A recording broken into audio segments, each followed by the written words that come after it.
You're joining us at the Ilpra stand here at PPMA Show 2019. I'm here with Mike from Ilpra. Mike, before I go into the full-on, what about Ilpra? Tell me about this machine. This is a yogurt fill and seal machine that uses pre-cuts. Let's see it in action. Let's see. Here we go. So it's a pot filler and sealer. Essentially, you can use pre-formed cups, fill them in with sauces, yogurts, and then obviously seal them. So you can use a pre-cut or you can use a film station, and it cuts them, comes out the other end. We have not enough air, I think, running on the machine at the moment, so he's trying to get it running up again.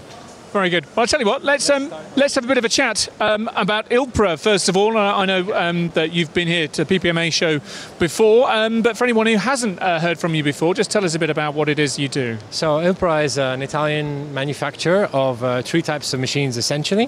One is tray sealer ranges, one is the thermoforming machines, and the pot fill and seal machines. Sure. So what we do is everything's made in Italy. We take small machines, medium-sized machines, and large-sized machines. So essentially, as I said, we start with small clients if they need to and take them up scale, or start automatically with the larger clients. Yeah. And we are the UK branch office, so we're based here.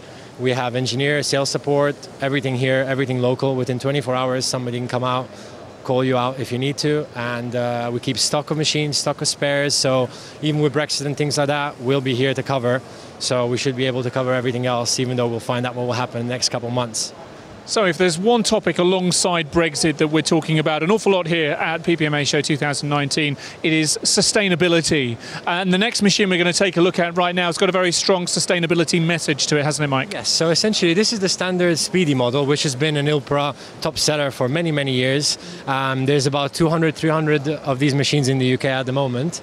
And what we've done is we've basically upgraded it to use the skin pack type of application, which I'll show you quickly. Has become very popular in the last few years, but mostly in plastic trays.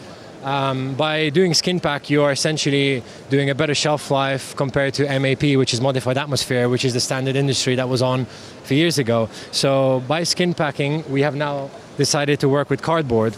And the problem is with plastics recyclability is that mixed materials are not recyclable. So what we've decided to do is reduce the amount of plastic, which is the best we can do at the moment.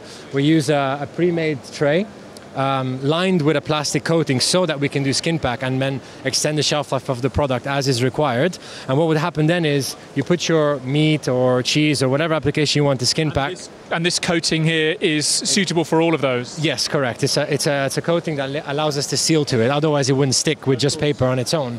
So once that's sealed and it pops out the other end, it will come out like this. You'll have a second film on top that applies to it. And what would the customer then do is remove the plastic layer, access the product, meat or steak in this case, and then after that you have a second plastic coating, which is here, and then you remove the plastic. So the plastic then gets thrown in the rubbish, and then this can actually be recycled, which is just pure cardboard. And like you say, it's those mixed materials that are so problematic, and consumers just don't know what to do. But as long as the product packaging makes it very, very clear that you need to remove that layer before you stick it in recycling. Application. This is just one thing that we have. There's other applications where the plastic level is below 15%, which therefore is considered recyclable on its own without having to remove it. So we have both options really, and it's just a matter of labeling correctly and explaining exactly what needs to be done. Sure. The nice thing about these cardboard things is that, I'll show you over here, you can promote your branding a lot more. You don't have to buy cardboard sleeves on the top. So this customer here is a little customer in London, a butcher shop that did a lot of branding for himself now, and he puts steaks on, and then he also puts cutting, weighing products and all that label here. So again, with that, you don't have to buy a cover, a sleeve on the machine as well, which saves you money in the long run. Also makes it look a bit more premium. Certainly does. We've got one more product that we want to take a look at over here. Mike, tell us what we're looking at just here. This is one of our thermoforming machines. This is the baby entry-level thermoformer, even though it looks maybe quite chunky.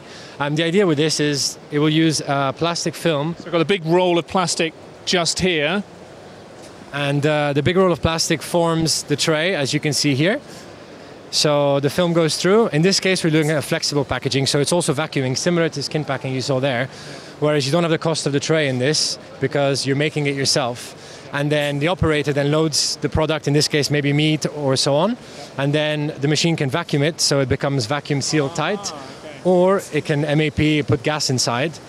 In this case here, we decided to put a medical film on top, which is a Tyvek film, which is essentially like a paper as well. And this is predominantly used in the medical sector. But just to show you that a standard machine can also use a medical application if a medical customer wants to do that. We have quite a large range of medical customers in the UK that use Tyvek. So this was the reason why we put it today on display. And yeah, I mean, the Thermoformer is a pretty standard machine. The latest technology is the usual stuff, saving on materials, using the highest quality valves, pneumatics, and panels and electrical cabinets. And yeah, I mean, this is a little Thermoformer that we sell a lot of, compact, entry level to customers that don't have these type of equipment to start with. Good to hear it. Mike, before we go, just tell me, how's PPMA show been for you this year? Obviously, you could call it challenging, you could call it unsettling climate, but there's certainly a sense of buoyancy and confidence here at the show, I'm feeling. I actually thought that this year went very well. So far, it's only day one, so we still have 2 more days to go.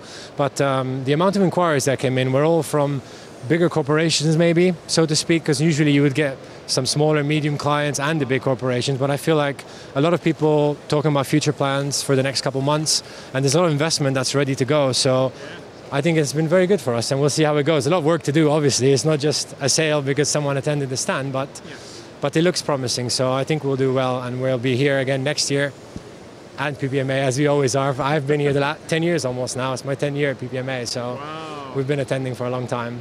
Well, good stuff, Mike. Always good to chat to you. Thank you very much for joining us here on PPMA TV, and look forward to seeing you later on this week, if not next year.